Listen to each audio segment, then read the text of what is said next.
வெளிப்படுத்தின விசேஷம் 3ஆம் அதிகாரம் 9ஆம் வசனத்தை நான் வாசிக்கிறேன். வெளிப்படுத்தல் 3ஆம் அதிகாரம் 9வது வசனம். இதோ யூதர் அல்லாதிருந்தும் தங்களை யூதரென்று பொய் சொல்லுகிறவர்களாகிய சாத்தானுடைய கூட்டத்தாரில் சிலரை உனக்கு கொடுப்பேன். இதோ அவர்கள் உன் பாதங்களுக்கு முன்பாக வந்து பணிந்து, நான் உன்மேல் அன்பாயிருக்கிறதை அறிந்து கொள்ளும்படி செய்வேன். நான் உன்மேல் அன்பாயிருக்கிறதை அறிந்து கொள்ளும்படி செய்வேன். இந்த வெளிப்படுத்தின விசேஷத்தில் 7 சபைகளுக்கு தேவன் நேரடியாக கொடுத்த செய்தியை நாம் வாசிக்கிறோம். 7 சபைகளுக்கும் தனித்தனியான செய்தியை ஆண்டவர் கொடுத்தார். ஆனால் 7 சபைகளை நீங்கள் வாசிப்பீர்களானால் ஒவ்வொரு சபையும் உன் கிரியைகளை நான் அறிந்திருக்கிறேன், உன்மேல் எனக்கு ஒரு குறை உண்டு என்ற ஆண்டவர். எல்லா சபைகளிலும் குறைவு இருந்தது. ஆனால் இந்த பிலதெல்பியா சபையிலே மாத்திரம் தேவன் குறையை காணவே இல்லை. ஒரு குறையற்ற ஒரு சபை என்று பிலதெல்பியா சபையை சொல்லலாம். பிலதெல்பியா என்று சொன்னால் சகோதர ஐக்கியம் என்று பொருள். ஃபெல்லோஷிப், ஐக்கியம் என்று. இந்த சபையிலே ஆண்டவர் ஒரு குறையும் சொல்லலை. ஆனால் ஆண்டவர் அந்த சபையை குறித்து மிக மேன்மையாய் சொல்லுகிற காரியம் என்னவென்றால், உனக்கு கொஞ்சம் பலன் இருந்தது, அந்த கொஞ்ச பலனை கொண்டு நீ என்னை மறுதலிக்கல, நீ என் வசனத்தை கை கொண்டாய். அந்த சர்ச்சில் குறையில்லாமல் இந்த காரணம் என்னவென்றால், அது வசனத்தை கை கொண்ட சபை. அதுவும் எந்த வசனத்தை கை கொண்டது என்று கேட்டால், என் பொறுமையை குறித்து சொல்லப்பட்ட வார்த்தைகளை நீ கை கொண்டபடியினால் ஒரு பாராட்டப்படக்கூடிய ஒரு சபையாக அந்த சபையை நாம் பார்க்கிறோம்.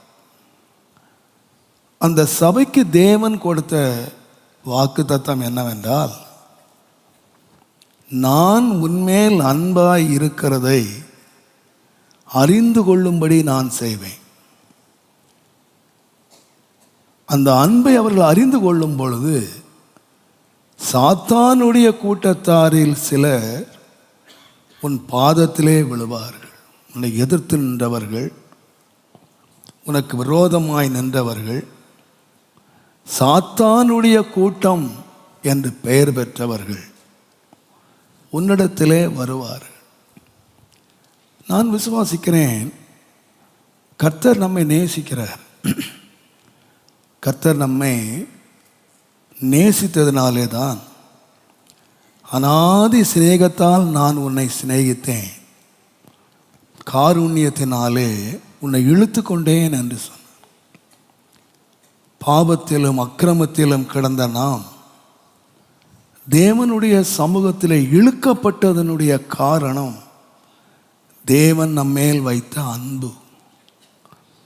பல விதங்களிலே நாம் கர்த்தருடைய அன்பை நம்முடைய தனிப்பட்ட வாழ்க்கையிலே நாம் அறிந்திருக்கிறோம். இந்த வேதத்தில் ஒரு நல்ல சம்பவத்தை நாம் அறிவோமானால், தாவீது ஒரு சாதாரணமான ஒரு கிராமத்தில் பிறந்த ஒரு வாலிபன். ஒரு நாள் அவன் யோனத்தானுடைய தகப்பனாகிய ராஜாவாகிய சவுலுக்கு உதவி செய்யும்படியாக அப்பாவுக்கு அசுத்த ஆவியினால் அலக்களிக்கப்படுகிற பொழுது, வெறும் கீத வாத்தியத்தை வாசிக்கிற ஒரு வேலைக்காரனாக அந்த அரண்மனைக்குள்ளே பிரவேசிக்க உரிமை பெற்றான் தாவீது. யோனத்தான் அவனை எப்படி பார்த்தான் என்று கேட்டால், இஸ் எ சர்வன்ட், அவன் ஒரு வேலைக்காரன், அப்பாவுக்கு வியாதி வந்த வேளையிலே உதவி செய்யக்கூடிய ஒரு மியூசிக் இன்ஸ்ட்ருமெண்ட்டை வாசிக்கிற ஒரு வேலையாளாகத்தான் பார்த்தான். ஆனால் ஒரு காலகட்டம் வந்தது, அவன் ஒரு நாள் கோலியாத்தின் மேல் யுத்தம் செய்து கோலியாத்தை ஜெயம் எடுத்த பொழுது, அவன் திரும்பி வந்தபோது வேதத்திலே நாம் வாசிக்கிறோம், 1 சாமுவேல் 18ஆம் அதிகாரத்தில், யோனத்தான் அவனிலே அன்பு வைத்தான் என்று பார்க்க. ஆகினாலே அவனோடு அவனை சிநேகித்ததினாலே அவனை உடன்படிக்கை பண்ணினான், தன் பட்டயத்தை கொடுத்தான், தன்னுடைய அங்கிகளை கொடுத்தான். அன்பு என்ன செய்துச்சுன்னு கேட்டிங்கன்னா, ஒரு உடன்படிக்கைக்குள்ளே வந்தது. அன்பு கொடுத்தலிலே வந்தது. நம்முடைய வாழ்க்கையில் கூட நாம் யோசித்து பார்ப்போமானால், நம்முடைய தேவனாகிய கர்த்தர் ஒன்றுமில்லாத தாழ்வில் கிடந்த நம்மை அவர் நேசித்தார், நம்மோடு உடன்படிக்கை பண்ணினார், அவர் தன்னுடையதையெல்லாம் நமக்கு தந்தார். எல்லாவற்றையும் ஒவ்வொரு நாளும் தேவன் நம்மை தந்து நடத்துகிறார். இது நமக்கும் தேவனுக்கும் உள்ள ஒரு தனிப்பட்ட அன்பினுடைய உறவு. இது நமக்கு தெரியும். இயேசு என்னை நேசிக்கிறார், இயேசு என் மேல் அன்பாக இருக்கிறார். அன்பு என்று சொல்லுகிறது 2 உள்ளங்களுடைய தனிப்பட்ட உறவு. ஒருவரை ஒருவர் மனதார நேசிக்கிறார்கள். ஆனால் ஆண்டவர் சொல்லுகிற வேளையில், நீ என்னை நேசிக்கிறாய், நான் உன்னை நேசிக்கிறேன். இந்த அன்பை சத்துருக்கள் அறியும்படியாக நான் செய்வேன். இந்த அன்பை வளர பண்ணி நான் உன்மேல் அன்பாய் இருக்கிறேன் என்பதை இந்த உலகம் அறியும்படியாக நான் செய்வேன், மற்றவர்கள் காணும்படியாக நான் செய்வேன். இந்த வசனத்தை ஆண்டவர் எனக்கு வாக்குத்தத்தமாக தந்தபோது எனக்கு ஒரு பெரிய ஒரு ஆறுதலும், ஒரு பெரிய தைரியமும், ஒரு பெரிய சந்தோஷமும் உண்டாயிற்று. ஆண்டவர் நமக்கு செய்கிற கிரியைகளை எப்போதுமே வளர பண்ணுகிறவராகவே இருக்கிறார். மற்றவர்கள் தெரியத்தக்கதாக அநேக விஷயங்களை நீங்கள் பார்க்கலாம். ஆண்டவர் சொன்னார், நீ ஜெபம் பண்ணும்போது அந்தரங்கத்தில் இருக்கிற உன் பிதாவை நோக்கி ஜெபம் பண்ணும்படி உன் கதவை பூட்டி கொண்டு ஜெபம் பண்ணுன்னு சொன்னார். நான் கதவை மூடிக்கொண்டு ஜெபம் பண்ணுகிறேன். தேவன் ஜெபிக்கிற என்னை பார்க்கிறார். இது அந்தரங்கத்திலே வீட்டுக்குள்ளே நடந்த ஒரு உறவு. ஜெபத்தில் 2 பேரும் உறவு கொள்ளுகிறோம். நாம் ஜெபிக்கிறோம், கர்த்தர் பார்க்கிறார். ஆனால் ஆண்டவர் சொல்லுகிறார், பலன் வரும் பொழுது இந்த ஜெபம் வெறும் உறவாக மாத்திரம் இருந்து விடுவதில்லை. இந்த ஜெபம் உனக்கு மாத்திரம் பலன் கொடுக்கிற ஒன்றாக இருக்கிறதில்லை. அந்தரங்கத்திலே பார்க்கிற தேவன் அதற்கு வெளியரங்கமாக பலன் கொடுப்பார். உன்னுடைய ஜெப உறவுகள், உன்னுடைய ஜெப வாழ்க்கைகள், இது பலனாக வரும்போது எப்படி வரும்னு கேட்டிங்கன்னா, உனக்கும் எனக்குள்ள ரகசிய உறவாக வராது. உனக்கும் எனக்கும் உள்ள ஒரு தனிப்பட்ட ஒரு உறவாக அது முடியாது. நாம் 2 பேரும் ஜெபத்திலே ஐக்கியமாக இருக்கிறோம் என்பதற்கு அடையாளம் என்னவென்றால், நான் வெளியரங்கமாக நான் உனக்கு பலன் கொடுப்பேன். பலனை வெளியரங்கமாக எல்லாரும் காண்கிறபடி உனக்கு நான் பலன் கொடுப்பேன் என்று சொன்னார். அநேக காரியங்களை ஆண்டவர் வெளியரங்கப்படுத்தி கனப்படுத்துகிறதை நாம் பார்க்கிறோம். விசேஷமாக நீங்கள் மத்தேயு எழுதின சுவிசேஷம் 26ஆம் அதிகாரம் 6ஆம் வசனத்திலிருந்து 12ஆம் வசனம் வரைக்கும் ஒரு சம்பவத்தை வாசிப்பீங்கன்னா, அங்கே சீமோன் என்கிற ஒரு குஷ்டரோகி ஒருவன் இருக்கிறான். அவன் வீட்டிலே இயேசு இருக்கிற பொழுது ஒரு ஸ்திரீ உள்ளே பிரவேசித்து அவர் தலையிலே பரிமள தைலம் என்னும் நல்ல வாசனை தைலத்தை அவளுடைய தலையின் மேல் ஊற்றினாள் என்று பார்க்கிறோம். எனக்கு ரொம்ப ஆச்சரியமாக இருந்தது. அந்த பரிமள தைலம் ஊற்றப்பட்ட இடம் ஒரு வீட்டுக்குள்ளே ஒரு விருந்திலே நடந்த ஒரு சம்பவம். நீங்கள் அந்த சம்பவத்தை வாசித்தீங்கன்னா, அங்கே வீட்டுக்குள்ளே இருந்தாங்க பாருங்கள். அந்த சீடர்களுக்கு இந்த காரியம் ரொம்ப விசனமாக இருந்தது. சந்தோஷமாக இல்லை, விசனமாக இருந்தது. யாருக்கு என்று கேட்டால், ரொம்ப நீங்கள் அதை வாசித்தார் 26ஆம் அதிகாரம் 8ஆம் வசனத்தில் அவருடைய சீஷர்கள், வேறு யாரும் சொல்லலை, இயேசுவோடு வந்தாங்க பாருங்க. சீஷர்கள் அதை கண்டு என்ன சொன்னாங்கன்னா, விசனம் அடைந்தார்கள். அடைந்து சொன்னாங்க, இந்த வீண் செலவு எதுக்குன்னு கேட்டாங்க. அவங்க பார்வையில் இது என்னவா இருந்ததுன்னு கேட்டிங்கன்னா, வீண் செலவாக இருந்தது. வேதம் சொல்லுக, தேவனுடைய நாமத்துக்கு மகிமை உண்டாவதாக, இந்த தைலத்தை உயர்ந்த விலைக்கு விற்று தரித்திரருக்கு கொடுக்கலாமே என்று சொன்னார். அப்போ அவங்க ஏன் இதை வீண் செலவுன்னு சொன்னாங்கன்னு கேட்டிங்கன்னா, அந்த தைலம் ஒரு சாதாரண தைலம் அல்ல, அது உயர்ந்த விலைக்கு விற்கப்படுகிற ஒரு தைலம். அது மிக விலையேறப்பெற்ற ஒரு தைலம். அதை கொண்டு போய் இந்த அறை வீட்டுக்குள்ளே வேஸ்ட் பண்ணிட்டாளே. இது எல்லாரும் முகர வேண்டிய ஒரு தைலத்தை ஒரு அறை வீட்டுக்குள்ளே அவள் ஊற்றி, ஒரு தனிப்பட்ட மனிதன் மேல் ஊற்றி அதை வேஸ்ட் பண்ணிட்டாளே என்று சொன்னார்.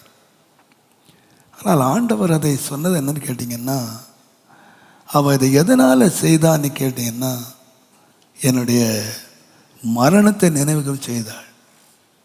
இவன் அறை வீட்டுக்குள்ளே தான் செய்தாள்.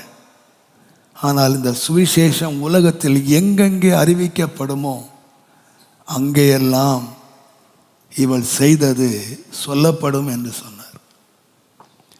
அவள் நினச்சிருக்கவே மாட்டா, இந்த இயேசுவின் மேல் ஊற்றின இந்த தைலம் இயேசுவுக்காக தான் ஊற்றினேன், இயேசுவின் மேலே ஊற்றி அது முடிஞ்சு போயிடுச்சு. அது சம்பவம் முடிஞ்சு போச்சு, அறை வீட்டுக்குள்ளே நடந்தது. ஆனால் நான் சொல்லுவேன், தேவன் அவள் மேல் அன்பு கூர்ந்தாள், அவள் தேவன் மேல் அன்பு கூர்ந்தாள். இந்த அன்பை ஆண்டவர் என்ன செய்தார்னா, உலகம் முழுவதும் பறைசாற்றினார். அன்புக்கு கொடுக்கப்படுகிற ஒரு பரிசு மற்றவர்களுக்கு விசனமாக இருக்கலாம், மற்றவர்களுக்கு வீண் செலவாக இருக்கலாம், இதை விட தரித்திரருக்கு கொடுக்கலாம் என்று சொல்லக்கூடிய வியாக்கியானம் பெறுகிற ஒன்றாக இருக்கலாம். ஆனால் இயேசு எப்பொழுதுமே தம்மேல் வைக்கிற அன்பை அவர் மறைத்து வைக்கிறதில்லை. அவர் வெளியரங்கமாக வெளியே கொண்டு வந்து, நானும் உன்மேல் அன்பாக இருக்கிறேன் என்பதை எல்லாரும் காணும்படி நான் செய்வேன். நான் செய்யும்போது என்ன நடக்கும்னு கேட்டிங்கன்னா, உனக்கு விரோதமாக சாத்தானுடைய கூட்டத்தார் என்ற கூட்டத்தார் இருந்தார்களே, அவர்கள் எல்லாரும் உனக்கு முன்பாக விழுந்து பணிவார்கள். இந்த அருமையான வேளையிலே பரிசுத்த ஆவியானவர் அநேக மறைந்திருக்கிற காரியங்களை, அன்பு என்று சொல்லுகிறது உள்ளத்தில் மறைந்திருக்கிற ஒன்று, ஆனால் தேவன் அதை வெளியரங்கமாக அன்பை வெளியே கொண்டு வருகிறார். தேவன் அன்பை கொண்டு வருகிற வேளைகளை சில வேளைகளில் யோசிக்கும் போது அது நமக்கு புரியாததாக இருக்கிறது. ஒரு சம்பவத்தை நான் அதை உட்கார்ந்து யோசித்து கொண்டிருந்தேன். இயேசு இந்த உலகத்திலே வாழ்ந்த நாட்களிலே ஏறக்குறைய 3.5 ஆண்டு காலங்கள் அவர் ஊழியம் செய்தார். அநேகர் அவரை பின்பற்றினார்கள். அநேகருடைய வீட்டிலே அவர் தங்கினார், அவர் சாப்பிட்டார். ஆனால் ஸ்பெசிஃபிக்காக ஒரு வீட்டை பற்றி சொல்லியிருக்கிறது. மார்த்தாள், மரியாள், லாசரு வாழ்ந்த வீட்டை அவர் அன்பு கூர்ந்தார். இந்த 3.5 ஆண்டு கால ஊழியத்திலே தேவனால் அன்பு கூறப்பட்ட ஒரு குடும்பம் என்று நீங்கள் வேதத்திலே வாசிக்கணுமானா அது லாசரு குடும்பம்தான். எத்தனையோ குடும்பத்தில் சாப்பிட்டாரு, ஆசீர்வதித்தார், அதோடு போயிட்டாரு. ஆனால் இயேசுவினால் அன்பு கூறப்பட்ட ஒரு குடும்பம் என்று வேதத்தில் நான் வாசிப்போமானால் அது மார்த்தாள், மரியாள், லாசருடைய குடும்பம். நான் நினைக்கிறேன், அந்த குடும்பத்தில் நடந்த காரியங்களை நீங்கள் யோசித்து பாருங்கள். நீங்கள் 11ஆம் அதிகாரம் 5ஆம் வசனத்தில் இயேசு அந்த குடும்பத்தின் மேல் அன்பாயிருந்தார் என்று வாசிக்கிறோம். அந்த வீட்டில் 11ஆம் அதிகாரம் 11ஆம் வசனத்தில் உம்முடைய சிநேகிதனாய லாசரு வியாதிப்பட்டிருக்கிறான். யார் வியாதிப்பட்டார்னா லாசரு இல்லை, அறிமுகமானவன் இல்லை, சாப்பாடு கொடுத்தவன் இல்லை, ஒரு 5-10 உதவி செய்தவன் இல்லை. அவர்கள் ஸ்பெசிஃபிக்காக சொல்லி அனுப்புகிறார்கள், உம்முடைய சிநேகிதனாய லாசர். ஆண்டவர் எல்லாரும் தான் சிநேகித்தார். இந்த உலகத்திலே அவர் வந்ததே நம்மளை எல்லாரையும் அன்பு கூர்ந்து ஜீவனை கொடுக்க தான் இந்த உலகத்துக்கு இயேசு வந்தார். ஆனால் அவர் வாழ்ந்த காலத்திலே ஒரு அறிமுகம் அவருக்கு இருந்தது. என்னன்னா, உம்முடைய சிநேகிதனாகிய லாசரு.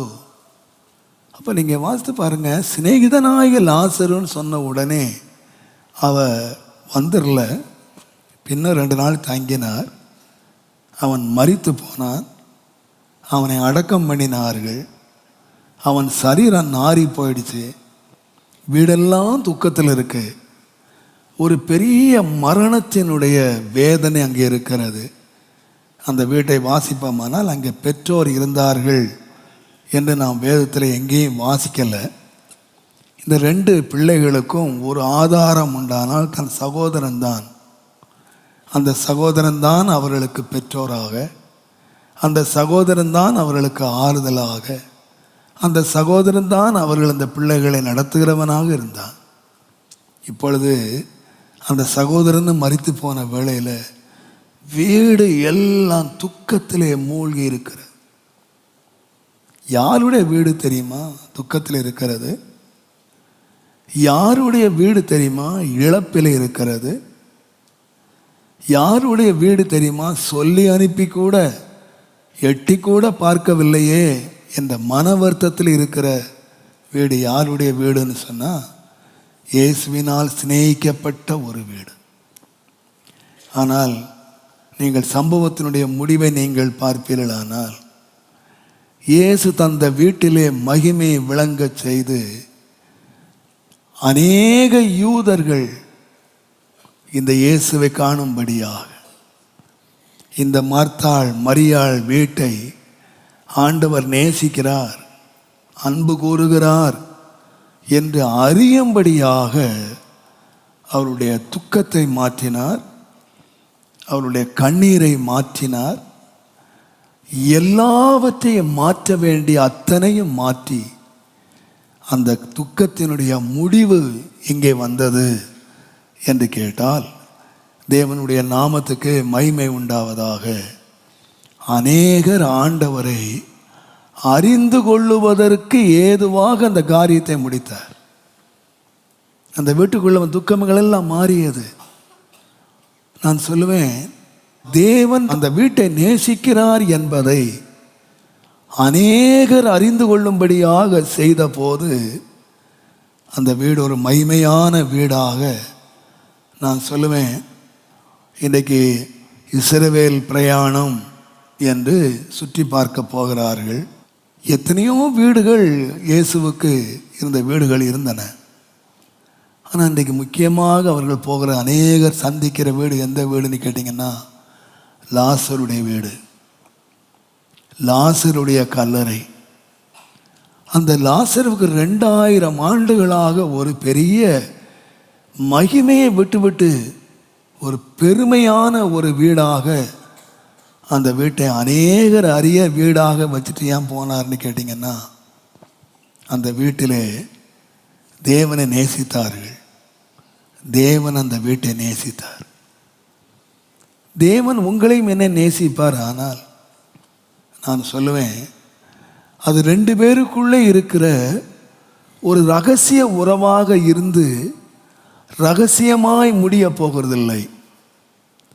அதை தேவன் வெளியரங்கமாக்கி அநேகரை ஆண்டவருடைய பாதத்தில் கொண்டு வருவதற்கு தம்முடைய அன்பை ஆண்டவர் வெளிப்படுத்துகிறதை நாம் அறிகிறோம். ஆனால் இந்த அன்பை உலகம் கண்டு கொள்ளுவதற்கு ஆண்டவர் சில வேளைகளில் எடுக்கிற படிகள், வழிகள் ஒருவேளை ரொம்ப துக்கமாக இருக்கலாம், ரொம்ப வேதனையாக இருக்கலாம். நீங்கள் தேவனில் அன்பு கூர்ந்த எல்லாரையும் எடுத்து பாருங்கள். விசேஷமாக நான் யோசித்தேன், ரோமர் 8ஆம் அதிகாரம் 37ஆம் வசனத்தை நீங்கள் வாசிப்பீர்களானால், ரோமர் 8:37 இவை எல்லாவற்றிலேயும் நாம் நம்மில் அன்பு கூறுகிறவராலே முற்றிலும் ஜெயங்கொள்ளுகிறவர்களாய் இருக்கிறோம். பவுல் எழுதுகிறாரு, நாம் முற்றிலும் ஜெயங்கொள்ளுகிறவர்களாய் இருக்கிறோம். ஜெய வீரர்களாய் எழும்பி நின்று எவன் ஜெயங்கொள்ளுகிறானோ என்று சொல்லி ஒரு முழுவதும் ஜெயங்கொள்ளுகிறவனாக நிற்கிறேன். நான் எப்படி ஜெயங்கொண்டவனாய் நிற்கிறேன் என்று சொன்னால், என்னில் அன்பு கூறுகிறவராலே. உதாரணமாக நீங்கள் யோசித்து பார்த்தீங்கன்னா, ஒலிம்பிக் கேம்ஸ் நடக்குது, உலக பெரிய போட்டிகள்லாம் நடக்குது. நம்ம நாட்டில் இருந்து எத்தனையோ நூற்றுக்கணக்கான வீரர்கள் போகிறாங்க, என்னென்ன போட்டிக்கெல்லாமோ போகிறாங்க. ஆனால் யாரோ ஒருத்தன் ஃபோட்டோ தான் பேப்பரில் வருது. எத்தனை பேர் போனான்னு சொன்னால் 500 பேர் போனால், 1000 பேர் விளையாட போனால், அந்தந்த இதுக்கு எத்தனையோ விளையாட போனான், ஒருத்தன் ஃபோட்டோ வர்றதில்லை. யார் ஃபோட்டோ தான் வருதுன்னு கேட்டிங்கன்னா, ஜெயங்கொள்ளுகிறான் பாருங்க, வெற்றி எடுக்கிறான் பாருங்க, அவனுடைய ஃபோட்டோ தான் கனப்படுத்தப்படுகிறது. அவன் தங்க மெடல் வாங்கினான், அவன் வெற்றி பெற்றான் என்று சொல்லி அவனை வரவேற்க தான் சமுதாயம் காத்திருக்கிறது. நான் நினைக்கிறேன், அதே போல எத்தனையோ பேர் நம்முடைய போர்க்களத்தில் இருக்கிறார்கள். ஆனால் முற்றிலும் ஜெயம் கொள்ளுகிறவன் யார் என்று கேட்டால், எப்படி ஜெயம் எடுத்தோம் என்று சொன்னால், பவுல் சொல்லுகிறார், நம்மில் அன்பு கூறுகிறவராலே. அப்போ நம்மை ஜெய வீரர்களாக தேவன் அறிமுகப்படுத்த வேண்டுமானால், ஆண்டவர் மேலே கொண்டு வர வேண்டுமானால், யுத்தம் இல்லாமல் ஜெயம் இல்லை, போர் இல்லாமல் வெற்றி இல்லை. இதுக்கு அநேகர் நினைக்கிறாங்க, நாம் ஜெயங்கொள்ளுகிறவர்களாக நிற்கணும், கர்த்தர் என்னை ஜெயங்கொள்ளுகிறவனாக நிலை நிறுத்தணும் அப்படின்னு ஜெபம் பண்ணுறாங்க. ஜெயங்கொள்ளணுமானால் போராட்டம் இருக்கிறது.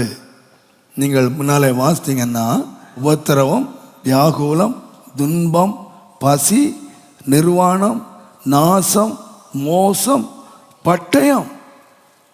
இங்கே முன்னால் சம்பவங்களை வாசித்தீங்கன்னா, ஜெயங்கொண்டவர்களாய் நிற்கிறோம் என்று சொன்னால் எல்லாரும் நிற்க முடியாது. அப்போ தேவன் ஒருவனிலே அன்பு கூர்ந்து அவனை ஜெயங்கொள்ளுகிறவனாய் நிறுத்துவேன் என்று சொன்னால், அவனை கொண்டு போகிற பாதை என்ன தெரியுமா? பசும்புல் மேய்ச்சல் உள்ள இடம் அல்ல, நல்ல ரெட் கார்பெட் விரிக்கிற இடம் அல்ல, ஒரு நல்ல ஆனந்தமான ஒரு பாதை அல்ல. அந்த அன்பு கூறுகிறவன் போகிற பாதை என்னன்னு கேட்டிங்கன்னா, பசி, பட்டினி, நாசம், மோசம். அவன் இந்த உலகத்தில் கடந்து போகிற பாதை இந்த பாதையிலே கொண்டு போய் தன்னுடைய அன்பு கூறுகிற அன்பை எப்படி வெளிப்படுத்துகிறார்னா, கடைசியில் முடிவு எங்கே நிற்கிறான்னு கேட்டிங்கன்னா, ஜெயங்கொண்டவனாக நிற்கிறான், வெற்றி எடுத்தவனாக இருக்கிறான். ஆனால் தான் பவுல் தைரியமாய் சொல்லுகிறார். பிற்காலங்களிலே அவர் சொல்லும்போது, நல்ல போராட்டத்தை நான் போராடினேன், என் ஓட்டத்தை முடிச்சிட்டேன், என் விசுவாசத்தை நான் காத்துக்கொண்டு ஜெயம் எடுத்துட்டேன் என்று பின்னாலே சொன்னாலும் முன்னாலே அதனுடைய ரகசியத்தை சொல்கிறார். நான் எப்படி என் ஓட்டத்தை முடித்தேன், நான் வெற்றி எடுத்தேன், நான் எப்படி இந்த கிரீடத்தை பெறுவதற்கு தகுதியானேன்னு சொன்னீங்கன்னா, என்னை இத்தனை போர்க்களத்திலே இத்தனை உபத்திரவங்கள் மத்தியில் என்னை கொண்டு போய் என்னை ஒரு வெற்றி வீரனாக நிறுத்தினை. இன்றைக்கி கோடிக்கணக்கான மக்களுக்கு தேவன் பவுலை நேசித்தார் என்று சொல்லி நாம் இன்றைக்கு ஆறுதல் படுவதற்கு கொண்டு போன பாதை என்னவென்று கேட்டால் மிக கடுமையான ஒரு பாதை. ஒருவேளை இந்த பாதையில் கடந்து போகும் பொழுது நீங்கள் அதை பார்ப்பீர்களானால், என்ன இதே இயேசுவில் அன்பு கூறுறான்னு சொல்கிறாரு, இயேசு இவரில் அன்பு கூறுறான்னு சொல்கிறாரு, அன்பு கூறுகிறவங்களுக்கு நடக்கிற பாதையா இது? அன்பு கூறுறவங்க பாதையா? லாசரு மரித்து போய் அங்கே வந்தபோது எல்லாரும் அழுது கொண்டிருந்தார்கள், இயேசுவும் சேர்ந்து அழுதாரு. ஜனங்கள் சொன்னாங்க, இவர் இவ்வளவு நேசிக்கிறாரே, அவன் மரிக்காமல் காத்திருக்க கூடாதா? இவ்வளவு அன்பு கூறுறாரே, இவ்வளவு அவன் மேலே துக்கப்படுறாரே, இந்த மரணம் வராமல் இவரால் காக்க முடியாதா? முடியும். அநேக வேளைகளிலே தேவன் நம்முடைய வாழ்க்கையிலே நமக்கு புரியாத காரியங்களை தேவன் அனுமதிக்கிறார். நாம் புரியாத பாதையிலே தேவன் நம்மை கொண்டு போகிறார். ஆனால் ஒன்றை மாத்திரம் அறிந்து கொள்ளுங்கள், ஏன் இந்த பாதையிலே கொண்டு போகிறார் என்றால், உலகம் அறியணும் நான் உன்னை நேசிக்கிறேன், நான் உன்னை அன்பு கூறுகிறேன். இதனுடைய முடிவு என்ன தெரியுமா? பாடே முடிவல்ல, பசியே முடிவல்ல, பட்டயமே முடிவல்ல, வியாதியே முடிவல்ல. முடிவு என்னவென்றால், என்னில் அன்பு கூறுகிறவராலே நான் முற்றிலும் ஜெயம் கொள்ளுகிறவனாக நிற்பேன். அல்லேலூயா. அதை மற்றவர்கள் அறியும்படியாக நான் செய்வேன். அந்த அறியும்போது செய்யும்போது நடக்கிறது என்ன தெரியுமா? சாத்தானுடைய கூட்டத்தார் அநேகர் உனக்கு முன்பாக வந்து பணிவார்கள். நான் சொல்ல அருமையான கர்த்தருடையவர்களே, சாத்தானுடைய கூட்டத்தாரை நம்முடைய கையிலே தேவன் கொடுக்க வேண்டுமானால், தேவன் சொல்லுகிறார், நான் உன்மேல் அன்பாய் இருக்கிறதை நான் வெளிப்படுத்துவேன், நான் அறிய பண்ணுவேன். இந்த அருமையான காலை வேளையிலே ஆவியா நம்மை கொண்டு போகிற பாதை வித்தியாசமாக இருக்கலாம், நாம் புரியாத பாதையாக இருக்கலாம், சோர்வான பாதைகளாக இருக்கலாம், நாம் விரும்பாத பாதைகளாக இருக்கலாம். ஆனால் நீங்கள் ஒன்றை மாத்திரம் அறிந்து கொள்வீர்களானால், நான் எல்லா பயத்தோடும் சொல்லுவேன், எனக்கு மிக அடிக்கடியாக நான் தேவனை நோக்கி அறிக்கை பண்ணுகிற ஒரு மிக என்னை உற்சாகப்படுத்துகிற நிலைநிறுத்த பண்ணுகிற வசனம் ரோமர் 8:28. அன்றியும் அவருடைய தீர்மானத்தின்படி அழைக்கப்பட்டவர்களாய் அவரிடத்திலே அன்பு கூறுகிறவர்களுக்கு எல்லாம் நன்மைக்கு ஏதுவாகவே நடக்கிறார். அல்லேலூயா. என்னை இயேசு அன்பு கூர்ந்து என்னை அழைத்தார். நான் ஏன் இந்த லட்சியத்தை சுதந்திரித்தேன்னு சொன்னால், அவர் அன்பு கூர்ந்ததினாலே தேவன் என்னை அழைத்தார். நானும் அன்பு கூறுவேன். ஆனால் முடிவு என்னவென்னு கேட்டால், தேவன் எனக்கு ஆயத்தம் பண்ணின நன்மைக்கு நேராக நடக்கிறது. அந்த நன்மை வெளிப்படும் பொழுது உலகம் காண செய்வேன். உண்மையில் அன்பாயிருக்கிறதை நான் காண செய்து அநேகரை பணிய பண்ணுவேன் என்று ஆண்டவர். இரண்டாவதாக, தேவன் ஒரு தேவனுடைய பிள்ளையை பயன்படுத்தி இந்த உலகம் ஒன்றை அறிய வேண்டும் என்று விரும்புகிறார். ரெண்டாவதாக நீங்கள் பார்த்தீங்கன்னா, யாத்திரையாகமத்தின் புஸ்தகம் 7ஆம் அதிகாரம் 5ஆம் வசனம். எகிப்தின் மேல் என் கையை நீட்டி இஸ்ரவேல் புத்திரரை அவர்கள் நடுவில் இருந்து புறப்பட பண்ணும்போது நானே கர்த்தர் என்பதை எகிப்தியர் அறிந்து கொள்வார்கள். எகிப்தியர் அறிவார். பாருங்க, 430 வருஷம் இந்த ஜனங்கள் அடிமைத்தனத்தில் இருந்தாங்க. இந்த ஜனங்கள் அடிமைத்தனத்தில் இருந்த ஜனங்களை ஆண்டவர் சொன்னார், நான் உங்களை விடுதலையாக்கி உங்களை பாலும் தேனும் ஓடுகிற தேசத்திலே கொண்டு போய் நான் சேர்ப்பேன்னு சொன்னார். இது ஜனங்களுக்கு கொடுத்த வாக்கு தத்தம், இஸ்ரவேலுக்கு கொடுத்த வாக்கு தத்தம். ஆனால் ஆண்டவருடைய இருதயத்தில் இருந்த ஒரு எண்ணம் என்னன்னு கேட்டிங்கன்னா, இந்த ஜனங்கள் விடுதலை ஆகிறது மாத்திரம் அல்ல, இந்த ஜனங்கள் மூலமாக ஒன்று அறியப்பட வேணும். என்னன்னு கேட்டிங்கன்னா, இந்த கடினமான எகிப்தியர்கள் இருக்கிறார்களே, இந்த பலத்த கையுடைய இந்த எகிப்தியன் ராஜா இருக்கிறானே, அவன் ஒன்று அறியணும். என்னன்னு கேட்டிங்கன்னா, கர்த்தர் அறியணும். ஏன்னா அவன் நினச்சிக்கிட்டு இருக்கான் தான் தான் கர்த்தர், தனக்கு மேல் ஒரு அதிகாரம் இல்லை, தன்னைத்தானே அவன் பெரியவன் நினைச்சுக்கிட்டு இருக்கான். ஜனங்களும் என்ன நினச்சிக்கிட்டு இருக்காங்கன்னா, இவன் தான் தேவனே நினச்சிக்கிட்டு இருக்காங்க. ஆனால் ஆண்டவருடைய பெரிய அன்பு என்னன்னு கேட்டிங்கன்னா, இந்த எகிப்தியர் தேவனை அறியணும் என்பது தேவனுடைய திட்டம். நீங்கள் பிற்கால தீர்க்கதரிசனத்தை வாசிப்பீர்களானால், 2வதாக எகிப்து ஆசீர்வாதமாக இருக்கும். இந்த இஸ்ரவேல் மக்களோடு எகிப்தியர் கர்த்தரை அறிந்து கொள்வார்கள். அப்போ எகிப்தியர் கர்த்தரை அறிந்து கொள்வதற்கு தேவன் யாரை பயன்படுத்தினார் என்று சொன்னால், இந்த இஸ்ரவேல் ஜனங்களை பயன்படுத்தினார். ஒருவன் அறிய போறதில்லை, இந்த எகிப்து தேசம் முழுவதும் ஒன்றை அறியணும். தேவன் இஸ்ரவேலின் தேவன் தான் தேவன், அவரும் தேவன் இல்லை. இவங்களுக்கு ஏராளம் தேவர்கள் இருந்தார்கள். உங்களுக்கு தெரியும், அந்த பார்வோன் அவன் சொல்லும் பொழுது, நீங்கள் இந்த பலியிட தானே கேட்டீங்க. அப்போ மோசே சொன்னார், இல்லை நாங்கள் தேசத்தில் பலியிட முடியாது, நாங்கள் 3 நாள் வனாந்திரத்தில் பிரயாணம் பண்ணி நாங்கள் பலியிடுவோம். தேசத்திலே பலியிட்டால் எகிப்தியருடைய அருவருப்பை நாங்கள் பலியிட வேண்டியதாக இருக்கும், எங்களை கல்லெறிஞ்சு கொண்டு போடுவாங்க. ஏன் சொன்னான்னு கேட்டிங்கன்னா, அவங்க என்னத்தெல்லாம் கும்பிட்டாங்கன்னு சொன்னால் அருவருப்புகளை எல்லாம் கும்பிட்டான். உதாரணமாக நீங்கள் நம்ம உலகத்தில் எடுத்து பாருங்கள், நம்ம நாட்டில் இப்போ ஒரு காரியம் இருக்குது, பசுவை கொன்னீங்கன்னா உங்களை கொன்றுவான். ஏன்னா அவனுக்கு பசு என்னது? தெய்வம். நீங்கள் பசுவில் கொன்னீங்க, அது மாதா, நீங்கள் தொலைஞ்சிங்க. உங்கள் உயிரை காட்டிலும் கோமாதா உயிர் ரொம்ப முக்கியமானது. அப்போது அதை நீங்கள் பலியிட முடியாது. அதுபோல் எகிப்திலே ஏராளம் காரியங்கள் பலியிட கொண்டு போனால் அவங்க நிச்சயமாக என்ன பண்ணிடுவாங்கன்னா, என் தெய்வத்தை கொன்னான்னு சொல்லி சண்டைக்கு வந்துடுவான். அதனால் இவனை விட்டு தூரமாக போய் நாங்கள் வனாந்திரத்தில் பலியிடுறோன்னு சொன்னான்.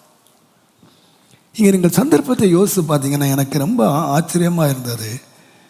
இந்த இஸ்ரவேல் ஜனங்களை விடுதலையாக்கி பாலும் தேனும் ஓடுகிற தேசத்தில் கொண்டு போய் சேர்க்க வேண்டும் என்பது மாத்திரம் அல்ல தேவனுடைய திட்டம். இவர்கள் விடுதலை ஆகும்போது இங்கே ஒரு காரியம் நடக்கணும். இந்த எகிப்தியர் தேவனை அறியணும். கர்த்தரே தேவன், கர்த்தரே தேவன். அதற்கு தேவன் யாரை பயன்படுத்துகிறார் என்று கேட்டால், தேவனுடைய பிள்ளைகளை பயன்படுத்துகிறார். நம்முடைய வாழ்க்கையில் தேவன் அனுமதிக்கிற சில காரியங்கள், நீங்கள் உண்மையாய் கர்த்தருக்கு நன்றி உள்ளவர்களாக இருப்பீர்களானால், தேவன் நம்மை பயன்படுத்தி தான் தேவனை அறியாத முரட்டு ஜனங்களை தேவன் வெளியே கொண்டு வருகிறார். தேவனை அறிகிற அறிவுக்கு நேராக கொண்டு வருகிறார். ஆனால் அதற்கு தேவன் நம்மை பயன்படுத்தும் பொழுது நமக்கு அது ரொம்ப சர்வ சங்கடமாக இருக்கிறது. நீங்கள் உதாரணமாக நீங்கள் இஸ்ரவேல் ஜனங்களுடைய வாழ்க்கையை நீங்கள் வாசித்தீங்கன்னா, இதற்கு பயன்படுத்தப்பட்ட மனுஷன் இந்த மோசே. மோசே கிட்ட ஆண்டவர் போராடினார். நீ போ, நீ விடுதலை ஆக்குமே அப்படின்னு சொல்லி போராடினார்.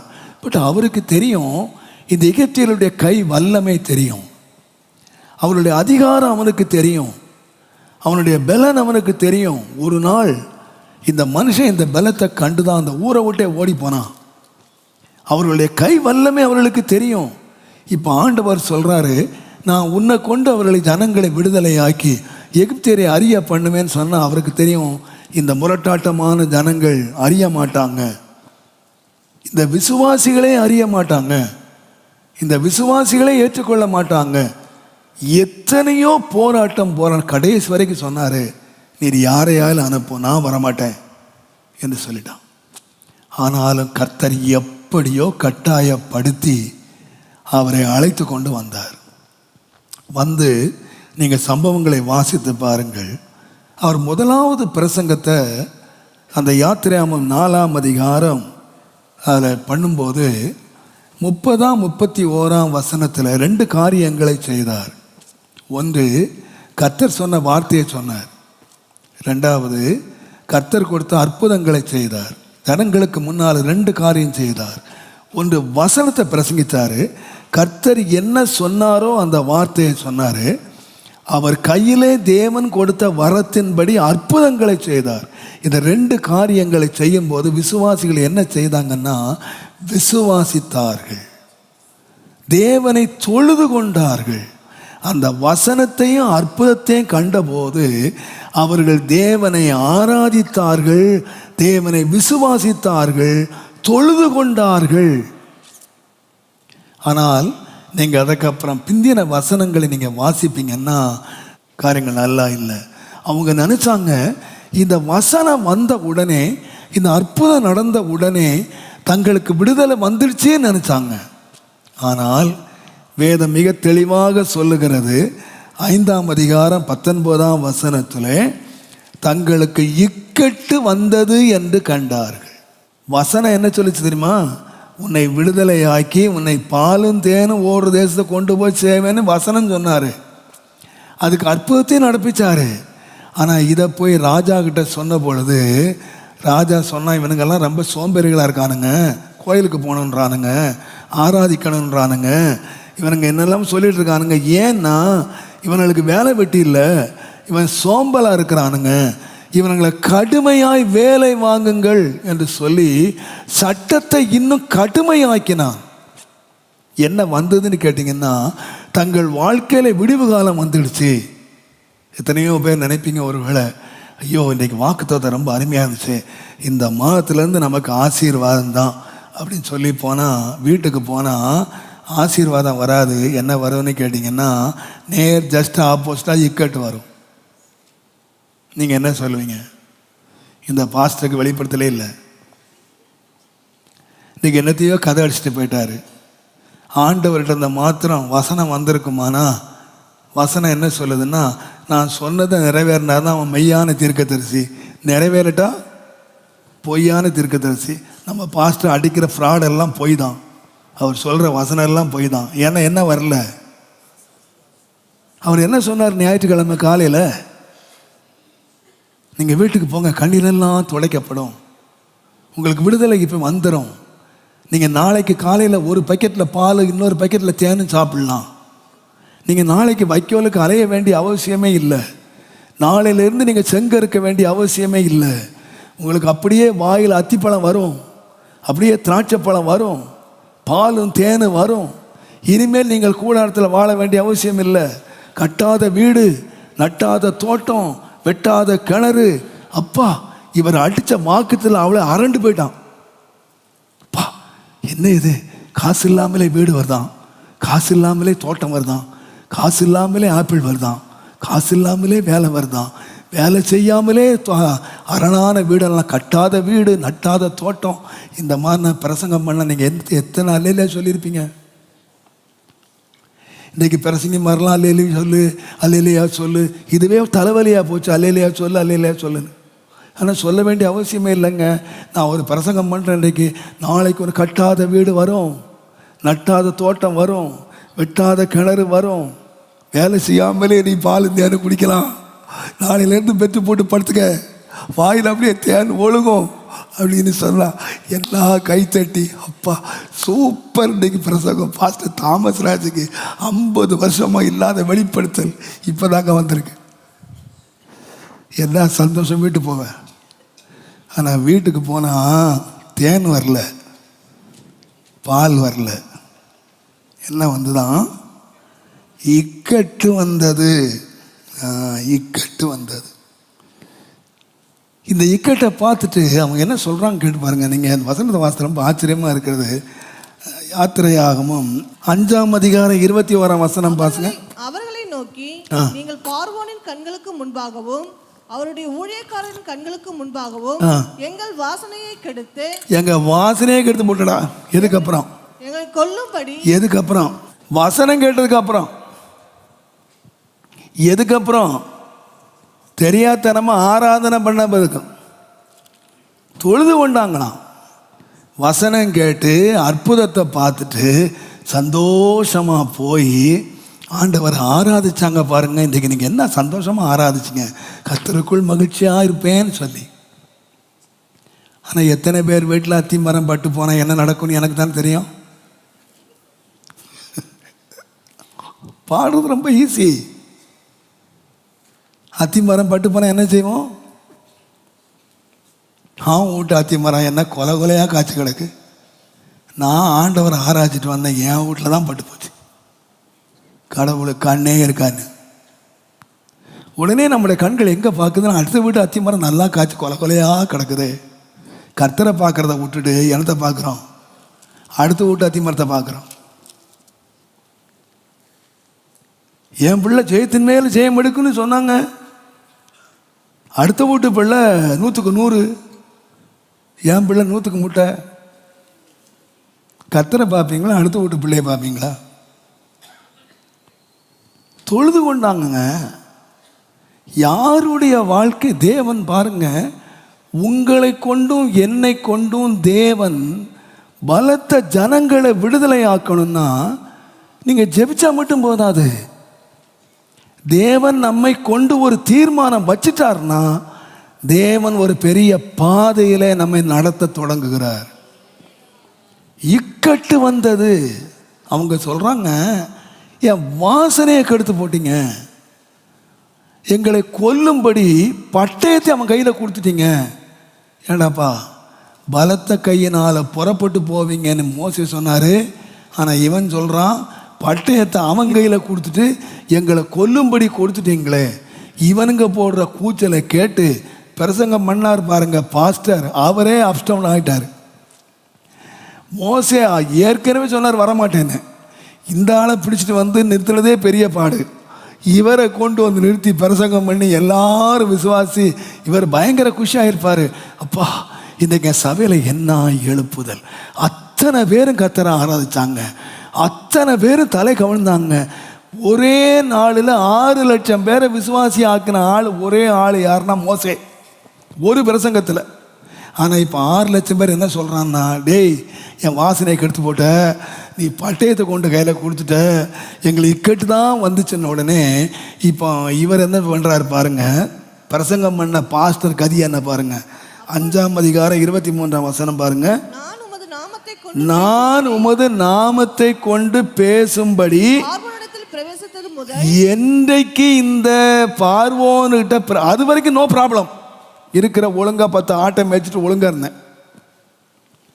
நான் உண்டு, என் வீடு உண்டு, என் மந்தை உண்டு, செவனேனி கடந்தேன். நீர் என்ன பிடிச்சி இழுத்துட்டு வந்து நீ பிரசங்கம் பண்ணு சொல்லி என்னை இழுத்துட்டு வந்து பிரசங்கம் பண்ணி என்றைக்கு இந்த பார்வோனிடத்தில் நான் பிரவேசித்தேனோ, இன்னொரு விதமாக சொன்னால் நீங்கள் சொல்கிறீங்க பாருங்க, என்றைக்கு ரட்சிக்கப்பட்டு தொலைச்சேனோ அன்றையிலேருந்து தரித்திரம் பிடிச்சது. அவன் சொல்கிறான், நான் என்றைக்கு அந்த பார்வோனிடத்தில் வாசிங்க பேசும்படி பிரவேசித்த முதல் அவன் இந்த ஜனங்களை என்ன பண்றான்? ஏன் இதுவரைக்கும் உபத்திரப்படுத்தலையா? முந்தின வசனத்தை வாசித்து பாருங்க. உபத்திரவப்படுத்தினா அவன் என்னெல்லாம் பண்ணான். ஆனால் இப்போ தான் உபத்திரமே நமக்கு தெரியுது கண்ணுக்கு. நான் சொன்னது முதல் உபத்திரவப்படுத்துகிறான். நீர் உம்முடைய ஜனங்களை விடுதலையாக்க விடுதலையாக்கவில்லையே. பாஸ்டரே உட்காந்துட்டாரு, பிரசங்கம் பண்ண, எனக்கு தப்பால பிரசங்கம் பண்ணிட்டேன். கேட்டவனும் தப்புன்னு கேட்குறான், பிரசங்கம் பண்ணவரும் தப்பு. ஆனால் நீங்கள் முடிவை பார்த்தீங்களா? கர்த்தர் மகிமைப்பட்டாரா இல்லையா? கர்த்தர் இந்த எகிப்தியர்களை விடுதலை ஆக்கினாரா இல்லையா? இந்த எகிப்தியர்கள் தேவனை அறிந்தார்களா இல்லையா? நான் சொல்லுவேன், இந்த எகிப்தியர்கள் தேவனை அறிய வேண்டுமானால் தேவனை அறிந்த அல்லது தேவனை ஆராதிக்கிற நீங்கள் கொடுக்க வேண்டிய விலை ரொம்ப பெருசு. நீங்கள் கொடுக்கணும். நாம் கொடுக்காம எகிப்தியரை அறிய முடியாது. வேணுமானா நாம் தெரு தெருவா போய் இயேசுவை பற்றி சொல்லலாம், பட்டி தொட்டிகளிலே சொல்லலாம். ஆனால் வல்லமை மிகுந்த எகிப்தியர்கள் தேவனண்டை தர வேண்டுமானால் தேவனுடைய பிள்ளைகள் கொடுக்க வேண்டிய விலை அதிகம். அவர்கள் போக வேண்டிய பாதை பெரிது, அனுபவிக்க வேண்டிய இக்கட்டு பெரிது. நான் சொல்லுவேன், அன்றைக்கு நேபுகாத் நேச்சார் என்ற ஒரு பாபிலோனிய ராஜா இருந்தான். யார் அவனிடத்தில் போய் சுவிசேஷம் சொல்லுவது? தேவன் ஒருவர் இருக்கிறார் நாம் சொல்லுவது யார்? ஒருவரும் நிற்க முடியாது. அவன் நினைத்தால் கொன்று போடுவான், அவன் நினைத்தால் உயிரோடு வைத்திருப்பான். ஆனால் தேவன் இந்த நேபுகாத் நேச்சார் கர்த்தரை அறிய வேண்டும் என்று விரும்பினார். அவன் தேவனை அறிய வேண்டும், அவர்தான் தேவன் என்று அறிய வேண்டுமானால் தேவன் 3 வாலிபர்களை தெரிந்தெடுத்தார். அவனை ரட்சிப்புக்குள்ளே கொண்டு வருவதற்கு 3 வாலிபர்களை தெரிந்தெடுத்தார். அவர்களை தெரிந்தெடுத்து அவர்களை என்ன செய்தார் கேட்டினா, இடைவிடாமல் முதலாவது ஆராதிக்க பண்ணினார். தேவனை ஆராதிக்கிற அனுபவத்துக்குள்ளே கொண்டு வந்தார். கொண்டு வந்து எங்கே நிறுத்தினார் என்றால், இந்த நேபுகாத் நேச்சாரோட அக்கினிக்கு முன்பாக நிறுத்தினார். அவன் சொன்னான், என்னை தப்புவிக்க போகிற தேவன் யார்? உங்களை தப்புவிக்க போகிற தேவன் யார்? அவர் சொல்றார், நாங்கள் ஆராதிக்கிற ஒரு தேவன் இருக்கிறார், அவர் உனக்கு மேலே பெரியவர், அவர் உன்னை ரட்சிப்பார், அவரே தேவன்.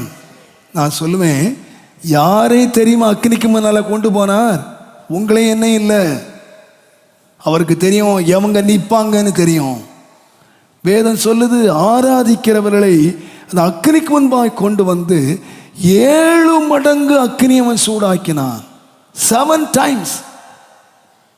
அவங்க சொன்னாங்க, என்னை தப்பு வச்சாலும் அவர் தான் தேவன், தப்பு வைக்காமலே போயிட்டாலும் அவர் தான் தேவன், நாங்கள் ஆராதிக்கிற தேவன் தான் பெரியவர் என்று சொல்லி நின்ற பொழுது முடிவு என்ன தெரியுமா? அவன் கடிதம் எழுதினான், இந்த இஸ்ரவேலின் தேவனை போல ஒரு தேவன் பூமியில எங்குமே இல்லை. அப்ப நான் சொல்லுவேன், ஆண்டவரே நேபுகாத் நேச்சாரை ரட்சியும், எங்க மோடியை ரட்சியும், எங்க நல்லதுதான், ஜெபம் நல்லதுதான், நான் ஜெபிக்க வேண்டாம்னு சொல்லலை. தேசத்துக்காக ஜெபிங்க, மோடிக்காக ஜெபிங்க, எந்த மஸ்தானுக்காக ஜெபிங்க, எல்லாருக்காக ஜெபிங்க. ஆனால் ஜெபம் அல்ல முடிவு. தேவன் அதற்கு பயன்படுத்துகிற மனிதர்கள் அக்னிக்கு முன்ன நிற்கணும்.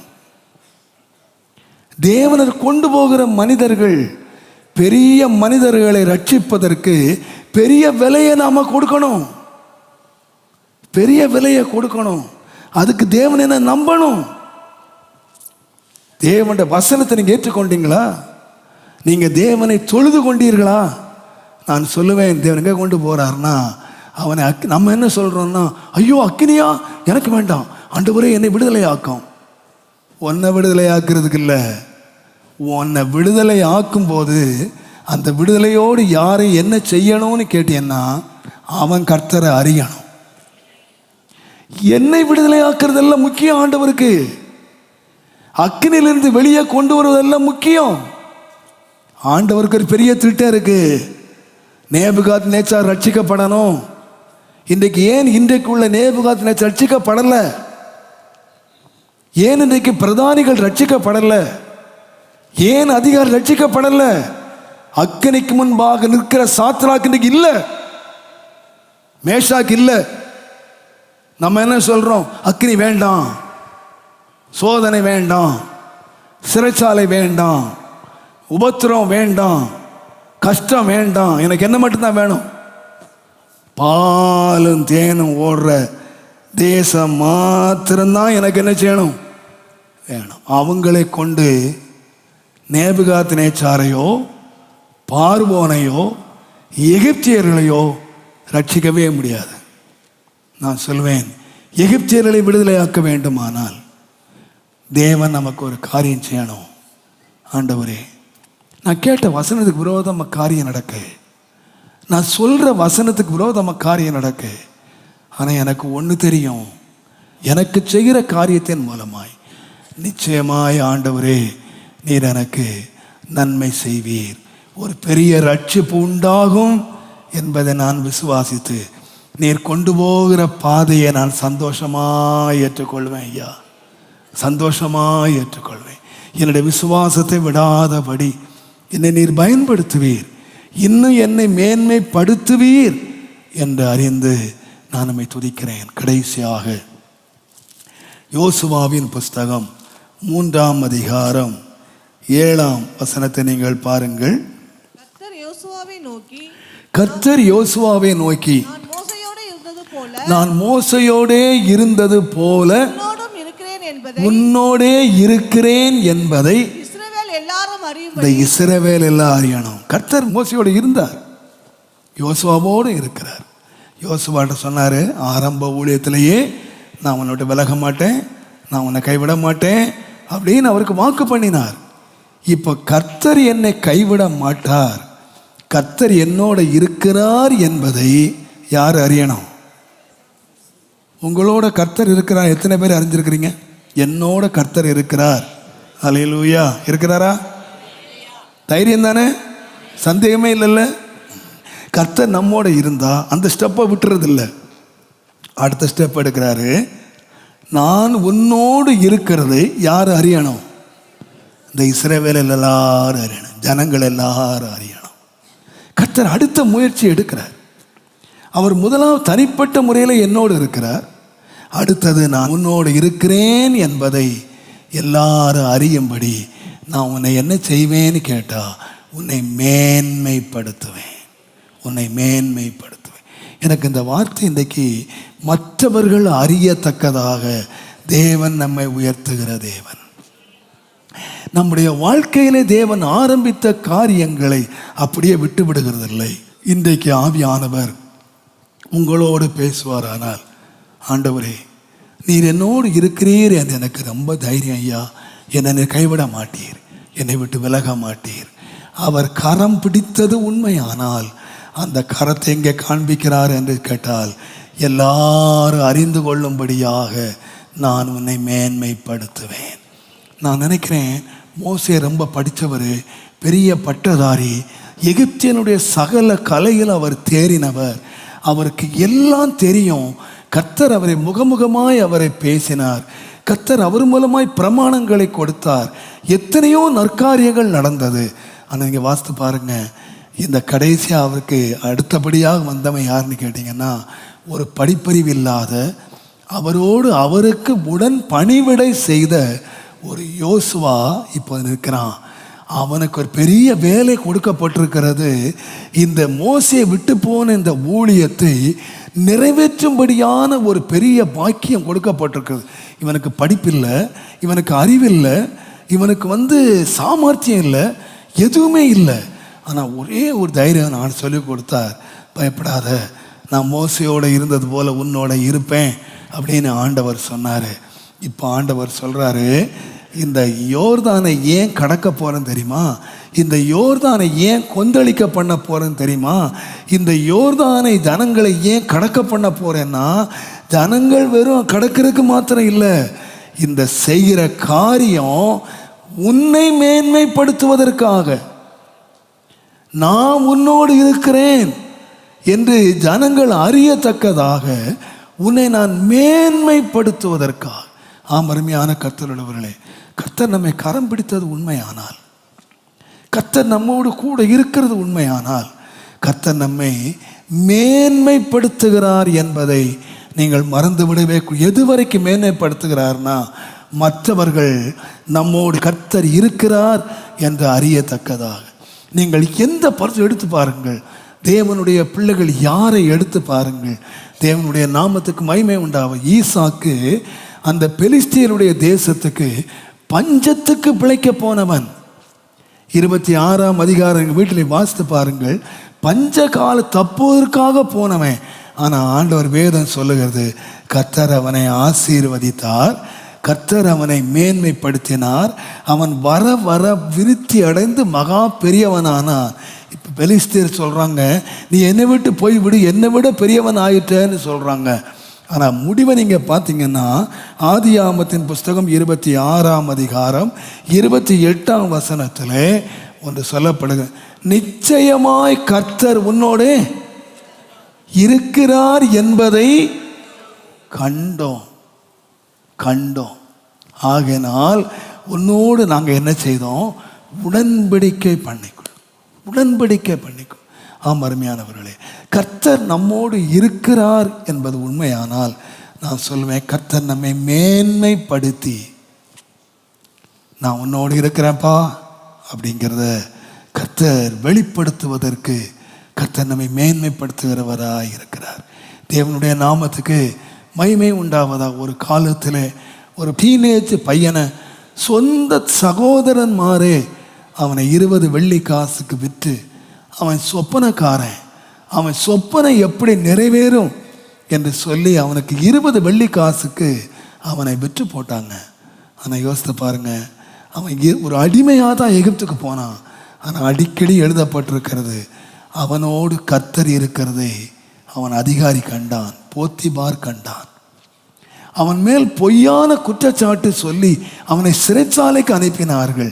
சிறைச்சாலை தலைவன் தேவன் அவனோடு இருக்கிறார் என்று கண்டுபிடித்தான். தேவனுடைய நாமத்துக்கு மகிமை உண்டாவதாக. நான் சொல்கிறேன், இப்போ கடைசியாக எகிப்தின் அதிபதியாக உட்கார்ந்துருக்கான். இந்த 12 சகோதரர்மார் வந்து காலில் விழுந்தாங்க பாருங்க. ஒரு நாள் என்ன சொன்னாங்க தெரியுமா? சொப்பனக்காரன் வராண்டா, இவன் சொப்பனை எப்படி நிறைவேறும் பார்க்கலாம் என்று சேலஞ்சு பண்ணினவன் அவன் வந்து காலில் விழுறாங்க. இப்போ அவன் யோசேப்புன்னு கண்ட பொழுது அவங்க என்ன சொல்லியிருப்பாங்க? கர்த்தர் உன்னோடு இருக்கிறாரப்பா, உன் காலில் விழத்தக்கதாக உன்னை மேன்மைப்படுத்தி இருக்கிறார்.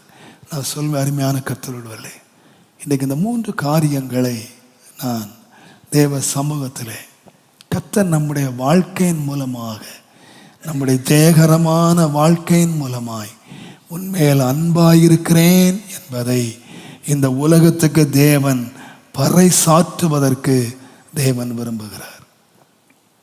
உன்னை கொண்டு போகிற பாதைகள் நிமித்தமாக நீ அறியாத ஜாதிகள், எகிப்தியர்கள் கர்த்தரை அறிந்து கொள்வதற்கு ஏதுவாக உன்னுடைய பாதையிலே உன்னை கொண்டு எகிப்தியர்களை கர்த்தரை அறிவுக்கு நேராக நான் கொண்டு வருவேன். உன்னை மேன்மைப்படுத்தி நான் உன்னோடு இருக்கிறேன் என்பதை மற்றவர்கள் அறியத்தக்கதாக நான் உன்னை வெளியரங்கமாக்கி உன்னை ஆசீர்வதிப்பேன். இந்த நாட்களிலே ஆண்டவரே, ஜனங்கள் அறியத்தக்கதாக, நான் அறிவிக்கிறவனா அல்ல, என்னை கொண்டே நீ அறிவிக்கிற ஒரு பெரிய காரியத்தை எனக்கு நிறைவேற்றுவீர். எனக்கு வருகிற இக்கட்டுகள், எனக்கு வந்த அவமானங்கள், நான் போகிற கஷ்டமான நெருக்கமான பாதைகள், இது எனக்கு கஷ்டமாக இருக்கலாம். ஆனால் முடிவிலே நான் ஜெயங்கொண்டவனாய் நிற்பேன். முடிவிலே எகிப்தியரை ரட்சிக்கிற ஒரு மனிதனாக நான் நிற்பேன். முடிவிலே என்னோடு கர்த்தர் இருக்கிறார் என்று எல்லாருடைய வாய் சொல்லத்தக்கதாக நான் மேன்மை அடைந்தவனாய் நிற்பேன். கர்த்தர் அதை என் வாழ்க்கையிலே செய்து முடிப்பார். அவர் சொன்னார், அவர் செய்து முடிப்பார் என்று நான் விசுவாசிக்கிறேன். எல்லார் கண்களை மூடுவோம். எங்கள் அன்பின் ஆண்டவரே, இந்த ஆசீர்வதிக்கப்பட்ட வேலைக்காக உமக்கு நன்றி அப்பா. கடந்த 9 மாதங்கள் இரட்சகா நீர் எங்களை தாங்கினீர், எங்களை சுமந்தீர், எங்களை தப்புவித்தீர், எங்களை பாதுகாத்தீர், எங்களை பலப்படுத்தினீர். இந்த 10வது மாதத்திலும் ஆண்டவரே, அநேகருடைய சாத்தானுடைய கூட்டத்தாரை, எகிப்தியரை, ஆண்டவரே எங்கள் சத்துருக்களை நீர் எங்களுக்கு தருவீர் என்று நம்பி, உம்முடைய வார்த்தையை நம்பி வார்த்தையை கொடுத்தீர். இந்த வார்த்தையை சபைக்கு கொடுக்க என் பலவீனத்திலே என்னை பலப்படுத்தினீர். ஆண்டவரே, அதற்காக நன்றி. உம்முடைய வார்த்தைகள் உம்முடைய பிள்ளைகள் வாழ்க்கையில் இந்த ஊழியத்தில் நிறைவேறும்படி பிதா, குமாரன், பரிசுத்த ஆவியின் திரியேக நாமத்திலே ஆசீர்வதிக்கிறேன். ஆசீர்வதியும்.